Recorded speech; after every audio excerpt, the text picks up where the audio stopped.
তোমরা যদি ক্লাস 6-এ ভালো রেজাল্ট করতে চাইছো তাহলে রুটিন অনুযায়ী পড়াশোনা করা অবশ্যই দরকার।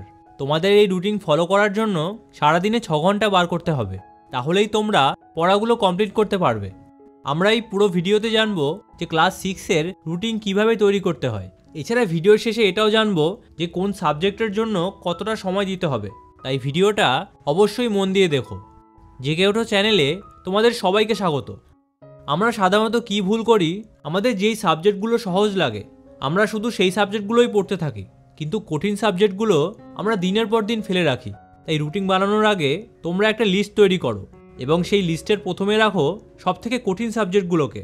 এই সাবজেক্টগুলো সবার আলাদা হতে পারে, যেরকম কেউ অঙ্কে দুর্বল হতে পারে, আবার কারো ইংলিশ কঠিন লাগতে পারে।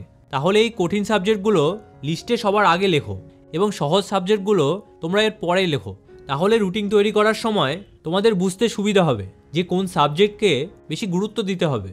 এবার এই রুটিনে কিভাবে সাবজেক্ট অ্যাড করতে হয় সেটাই এখন আমরা দেখব। তোমাদের প্রত্যেক দিনে 3টে করে সাবজেক্ট পড়তে হবে এবং তার মধ্যে চেষ্টা করো 2টো কঠিন সাবজেক্ট পড়ার। তাহলে প্রত্যেকটা সাবজেক্ট সমানভাবে পড়া হবে। এবার কোন সাবজেক্টের জন্য কতটা সময় দিতে হবে সেটাই এখন আমরা দেখব। তোমরা প্রত্যেকটা সাবজেক্টের জন্য দিনে 1 ঘন্টা করে সময় রাখো, তাহলে 3টে সাবজেক্ট 3 ঘন্টায় কমপ্লিট হয়ে যাবে। এবার এই সাবজেক্টগুলো যাতে ওই দিনের মধ্যেই আবার রিভাইজ করতে পারো তার জন্য তোমরা 1 ঘন্টা সময় রাখো। এবার তোমাদের যেই হোমওয়ার্কগুলো রয়েছে সেগুলো কমপ্লিট করার জন্য দিনে আরও 1 ঘন্টা সময় রাখো। তাহলে আমরা দেখলাম যে 6 ঘন্টায় কিভাবে পড়াশোনা করতে হবে। এবার প্রশ্ন হলো, সারাদিনে কোন সময়গুলোতে পড়তে বসবো? দেখো, তোমাদের পড়ার টাইমিংটা তোমাদের সুবিধা মতো রাখো। যেরকম তোমাদের যদি ভোরবেলা স্কুল থাকে অথবা ভোরবেলা যদি টিউশন থাকে তাহলে দুপুর অথবা সন্ধেবেলা তোমরা পড়াশোনা করো। এবার তোমাদের যদি সন্ধ্যায় টিউশন থাকে তাহলে টিউশন থেকে এসে তোমরা পড়তে বসো এবং ভোরবেলায়ও তোমরা পড়াশোনা করতে পারো। এবার সারাদিনে আমরা কী রুটিন ফলো করব সেটাই এখন আমরা দেখব। তোমরা সারাদিনে 6 ঘন্টা ঘুমাবে এবং 6 ঘন্টা তোমরা পড়াশোনা করবে।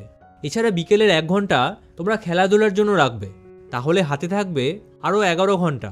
এর মধ্যে 3 ঘন্টা তোমরা সারাদিনের খাওয়া দাওয়া এবং অন্যান্য কাজগুলো করে নেবে। তোমাদের স্কুল এবং টিউশনের জন্য আরও 8 ঘন্টা ধরে রাখো। তাহলে এইভাবে তোমরা 24 ঘন্টাকে ভাগ করে নাও। তবে এই রুটিনটা তোমাদের সুবিধের মতো চেঞ্জও করতে পারো, কারণ তোমাদের প্রত্যেক দিনের জীবনে আরও অন্যান্য কাজ থাকতে পারে অথবা তোমাদের পড়তে বসার টাইমিংগুলো অন্য হতে পারে। তাই সেই অনুযায়ী তোমরা রুটিন তৈরি করতে পারো, তাহলে সেই রুটিন ফলো করতে কোনো অসুবিধাই হবে না। তবে সমস্যা হলো আমরা কিছুতেই সময় বার করতে পারি না। আমাদের সারাদিন কিভাবে বেরিয়ে যায় তা আমরা বুঝতেও পারি না। দেখো, সময় কখনোই তোমার জন্য থাকবে না, সময়কে বার করতে হবে। সমস্ত কাজ করার পরেও পড়াশোনার জন্য সময় বের করতে হবে।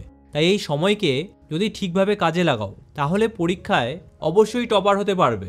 তবে এই নতুন বছর থেকে কোন ভুলগুলো আমাদের করা উচিত না এই বিষয়ে যদি জানতে চাও তাহলে ডান দিকের ভিডিওটা দেখো, আর যদি 2025 সালে রুটিন জানতে চাও তাহলে বাঁদিকের ভিডিওটা দেখো।